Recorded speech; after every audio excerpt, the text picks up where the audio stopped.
Cher macropolitain, chère macropolitaine, je vous laisse ce document en guise de testament. Je suis pris dans la tourmente, exposé à 1000 vents contraires, et j'erre maintenant au milieu des lambeaux de vérité que l'on croit arrachés à la peau de mes recherches. Je n'ai eu qu'un seul but: améliorer la vie et préserver l'humanité. Faire en sorte que le bonheur et la douceur de vivre s'étendent sur tout notre territoire de Bordeaux-Macropole, dans un avenir durable et plus large. C'est l'humanité qui était mon horizon. Et je ne peux que me réjouir de ce que j'ai accompli. Quand nous avons le potentiel de résoudre les problèmes, pourquoi s'en priver? J'ai perçu les bienfaits possibles d'une intelligence hors norme, pouvant instantanément trier, traiter, combiner toutes les données pour en tirer les meilleures solutions afin de satisfaire chacun d'entre nous. C'est donc pour une cause juste que j'ai fait ce que j'ai fait en faisant ce que j'ai fait. J'ai brûlé. J'ai brûlé et détruit toutes mes recherches. Parce qu'au cœur de ce scandale éthique qui secoue aujourd'hui la macropole et bien au-delà, j'assume seul cet acte. Et que quoi qu'il arrive, nul n'aura accès à mes recherches pour continuer ce travail, le reproduire ou le détourner vers de mauvais desseins. Il vous faudra dorénavant trouver par vous-même le moyen de façonner une autre intelligence artificielle dans un corps humain. Et n'oubliez surtout pas que l'IA est un reflet de nous-mêmes. Mon but était pur. Et vous en avez eu la démonstration par le bilan laissé par mon frère augmenté. Moi, c'est un geste d'amour que j'ai laissé. Car imaginons maintenant que je n'ai été que haine et puissance destructrice. Cette question ne sera plus mon problème. Moi, j'ai ouvert la voie à vous maintenant de la continuer ou de la refermer.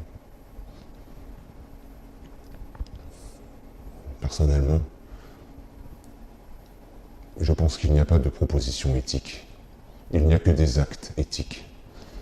Et c'est ce qu'après un terrible examen de conscience, je sais avoir fait. Car voilà bien l'essence de notre tragique existence. Nous sommes incapables d'apercevoir une image de l'équilibre dans la succession indéfinie des ruptures d'équilibre. Il nous faudrait pour cela embrasser la totalité de l'univers et du temps, ce qui est impossible. Nous sommes inaptes à penser concrètement l'équilibre, et par suite la limite, et par suite l'illimité, et par suite d'une manière générale de penser, s'il ne nous est pas donné des images de l'équilibre à notre échelle. Comme ma condition me semblait minuscule, comme j'étais claustrophobe de ma propre pensée, moi qui petit avais déjà la tête dans les étoiles. Il me fallait donc trouver un moyen d'être heureux dans notre ignorance, d'imaginer sans sombrer dans le chaos une place vacante pour notre ignorance. Pourquoi? Pourquoi vouloir toujours nous montrer si intelligents alors que nous pourrions juste être un peu moins bêtes? Il suffirait donc de laisser faire mon frère et de cultiver tranquillement notre jardin sous ses bienveillantes décisions. Cette intelligence nouvelle a largement dépassé l'étroitesse de nos pensées.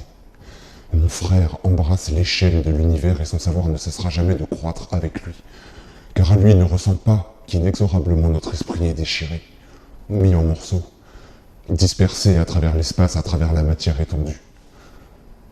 Il ne ressent pas qu'il est crucifié sur l'étendue, qu'il est aussi crucifié sur le temps, dispersé en morceaux à travers le temps.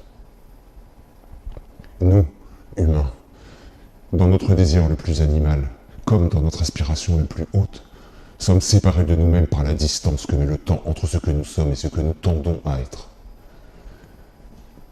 La douleur consiste toujours pour nous à sentir le déchirement et la dispersion de notre pensée à travers la juxtaposition des moments et des lieux.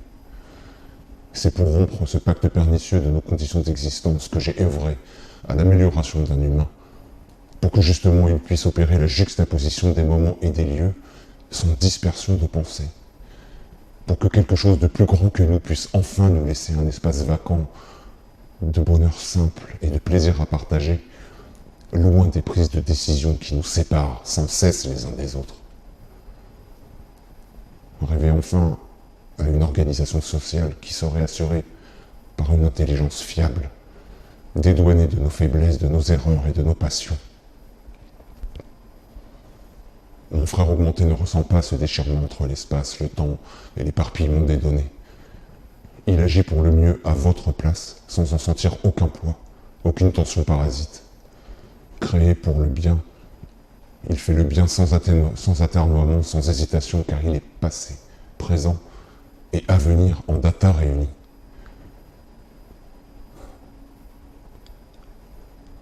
Ma tâche maintenant accomplie. Le vertige me prend. Je ne veux pas participer à ces insolubles polémiques qui ne manqueront pas. Je ne veux pas répondre point par point à toutes ces questions désormais vides de sens pour moi, puisque j'ai franchi le Rubicon scientifique. Mon parcours d'homme de science a tracé mon propre chemin à travers la jungle de la connaissance et la végétation que j'avais mis tant de temps à défricher, à repousser résolument derrière moi. Je suis seul maintenant à savoir où je suis. Et seul restera de moi un acte d'acier, un geste fort et irrémédiable. Je suis passé de l'autre côté du miroir technologique. Je ne peux plus revenir en arrière.